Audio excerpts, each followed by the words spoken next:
Alors, on va traiter un cas analogue, et on va pas. Ce cas analogue, c'est avec un champ de vecteurs qu'on va appeler J, toujours. Alors, on l'appelle JQ aussi, mais le Q désigne la chaleur. Donc, c'est le vecteur densité de chaleur, voilà, de X, Y, Z et T. Et lui, il n'est pas en ampères par mètre carré, comme celui qu'on a vu précédemment, mais il va être en watts par mètre carré. Voilà, c'est-à-dire que, en fait, quand on fait de la thermique, voilà, et qu'on est par exemple dans un solide, eh bien, on va voir que s'il y a un lieu où la chaleur a tendance à converger, c'est-à-dire que ce lieu emmagasine de la chaveur, et donc que sa température va augmenter. Et si jamais il y a un lieu duquel la chaleur a tendance à s'échapper, voilà, et donc on va avoir des vecteurs densité de chaleur qui s'échappent de cette zone-là, qui divergent de cette zone-là, et bien cette fois la température de cette zone va diminuer. Voilà. Donc quand on fait de la chaleur, on utilise ce vecteur-là. Voilà. Et comment on fait les calculs? Eh bien, ce qu'on sait déjà, c'est que le flux de JQ, là, voilà, il est défini de cette manière-là, en fait. Hein. C'est JQ scalaire ds. Voilà. Égale bien le nombre de watts qui passe à travers ds, à travers la surface ds. Alors, au lieu de mettre des watts, j'aurais pu mettre le nombre de joules par seconde, puisque les watts, en fait, c'est un débit d'énergie. Voilà, il faut bien avoir ça à l'esprit. Ok. Donc après, pour raisonner comme ça, eh bien, on se prend un point M, pareil, on se prend un volume autour du point M, délimité par une surface S. Voilà. Et puis il y a la quantité de chaleur qui est dans cette zone-là. Donc là, c'est le volume dV, délimité par la surface S. Et là-dedans, il y a une quantité de chaleur qu'on va appeler Q, et qui va dépendre du temps. Voilà. Et alors, eh bien, qu'est-ce qu'on va écrire? On va écrire plusieurs choses. Bah déjà que la chaleur qui est à l'intérieur de cette zone-là, à l'instant t plus dt, c'est égal à la chaleur qu'il y avait à l'instant t, moins la chaleur qui est sortie. Et la chaleur qui est sortie, par définition, ça va être le flux de JQ,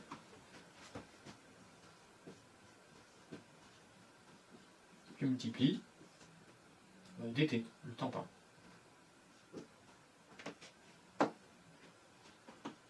Ok. Voilà. Et donc, de ça, on va en déduire. Alors, je vais passer le Q de l'autre côté, donc ça va faire Q de t plus dt moins Q de t, ça fait dQ. La quantité de chaleur qui s'est rajoutée ici, on va dire, voilà. Et ça va être égal à moins, et ce flux-là, je le calcule avec le divergent de JQ, du vecteur densité de chaleur, voilà, fois le volume, fois le temps. Voilà. Et ensuite, on peut relier tout ça à la température, parce qu'il y a une loi de la thermique qui dit que la quantité, on va l'écrire comme ça plutôt,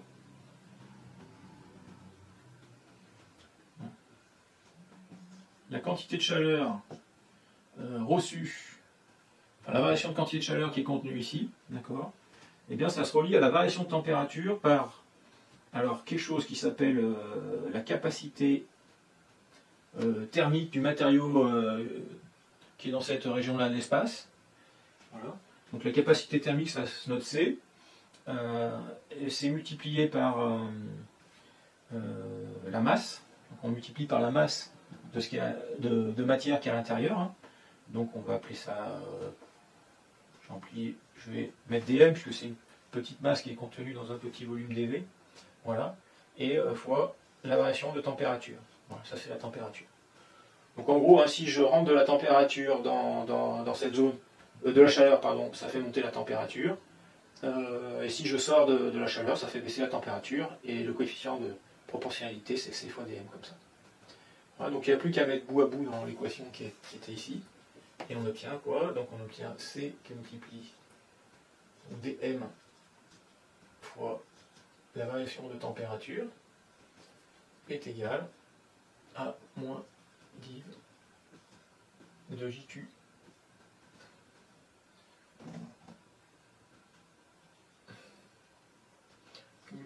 dV fois dt. Okay. Alors maintenant on va faire passer tout ça. Donc la variation de température c'est elle correspond à la variation du temps là, hein, puisqu'elle correspond à la variation de Q qui dépendait du temps. Voilà. Et puis ici on voit on a un petit volume pour une petite quantité de masse. Donc on va diviser par dm et par dt, par dv et par dt. Donc ça fait dm sur dv que multiplie la variation de température divisée par le temps qu'il a fallu pour que ça varie, égale moins div de JQ.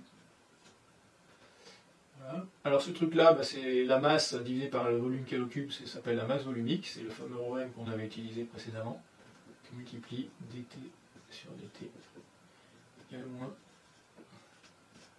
div de JQ.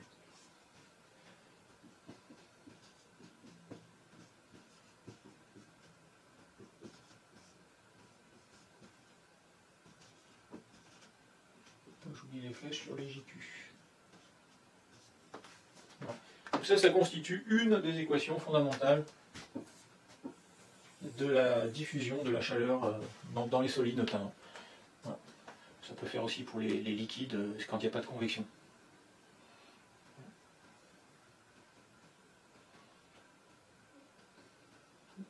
Une expression très compacte. Alors elle dit quoi si le divergent est positif, c'est-à-dire que les JQ divergent d'une zone, c'est-à-dire que la chaleur s'échappe de cette zone, si la chaleur s'échappe de cette zone, c'est-à-dire que la température va baisser, et ça correspond bien, puisque avec le signe moins ici, on aura un divergent positif, et avec le signe moins, on aura un dt sur dt qui est négatif, donc une température qui décroît avec le temps.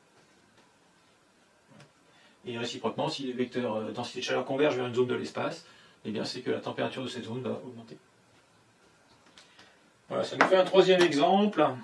Je vais faire une petite coupure vidéo avant de vous en proposer un quatrième.